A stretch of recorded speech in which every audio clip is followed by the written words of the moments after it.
दोस्तों हमारा जो वायरिंग है वो कंप्लीट हो चुका है और वायर भी मैंने जोड़ दिया है। और यहाँ पर देखिए टेस्टर में टच करता हूँ तो हमारा फेस वायर है वो टेस्टर बताता है। जो स्विच है इसके अंदर हमारा फेस वायर आता है। अब यहाँ पर देखिए फेस वायर मैंने जो दो सप्लाई के दो वायर होते हैं, फेस वायर और न्यूट्रल वायर। अब यहाँ पर मैंने जो फेस वायर है वो यहाँ पर डाला है। देखिए यहाँ से ही होते हुए इसके अंदर डाला है और यहाँ पर इधर से होते हुए यहाँ पर एक वायर मैंने फेस का निकाला है और दूसरा न्यूट्रल वायर है वो यहाँ से मैंने ये जो काला वाला इसके अंदर डाला है, फिर इसके अंदर डाला है और इसके अंदर डाला है, फिर इसके अंदर डाला है और एक वायर मैंने बाहर निकाल दिया। ये दोनों मेन सप्लाई के वायर हो गए।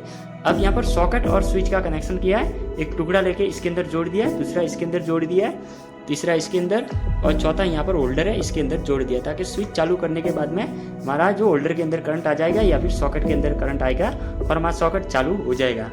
अब यहाँ पर देखिए जो पंखा का है, पंखा का रेगुलेटर है, इसका एक वायर मैंने इसके अंदर जोड़ दिया है। अब जो ये दूसरा वायर है ये हमारे क्या होगा कि पंखा लगेगा।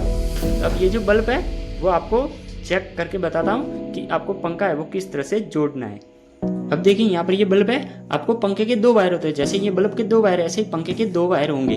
तो एक वायर को क्या करना है आपके पंखे का इसके साथ में जोड़ देने का। एक पंखे का वायर इसके साथ में जोड़ दीजिए और दूसरा वायर है वो ये जो काले कलर का जो न्यूट्रल वायर है उसके साथ में जोड़ना है। आप कहीं पे भी जोड़ सकते हो। ये जो वायर ऊपर से जा रहा है पंखे से तो पंखे के साथ में यहाँ पर कट लगा के इसके साथ भी जोड़ सकते हो।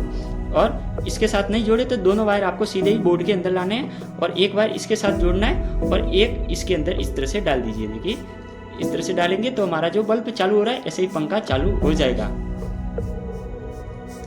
और दूसरे के अंदर भी इसी तरह से एक वायर इसके अंदर जोड़ दीजिए और दूसरा है वो जो न्यूट्रल है कहीं पे भी जोड़िए, यहाँ पर जोड़ेंगे तो भी हमारा जो बल्ब है वो चालू हो जाएगा। देखिए ये हमारा बल्ब चालू हो गया।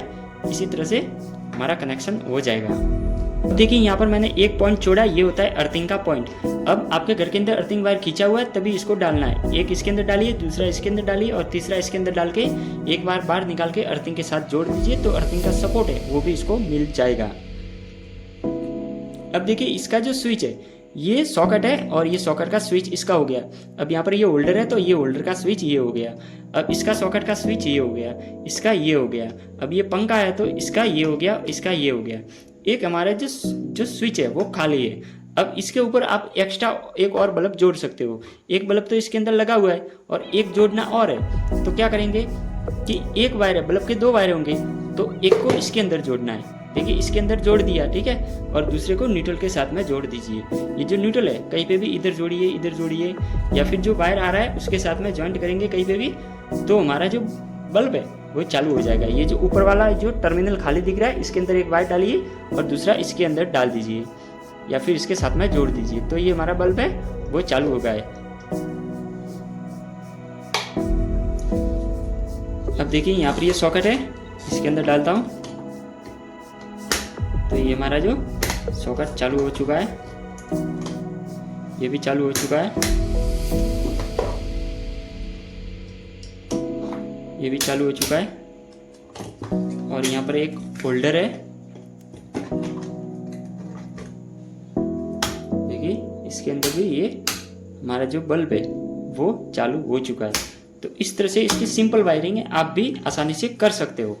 वीडियो अच्छा लगा तो लाइक कीजिए और मेरे चैनल को सब्सक्राइब जरूर कीजिए।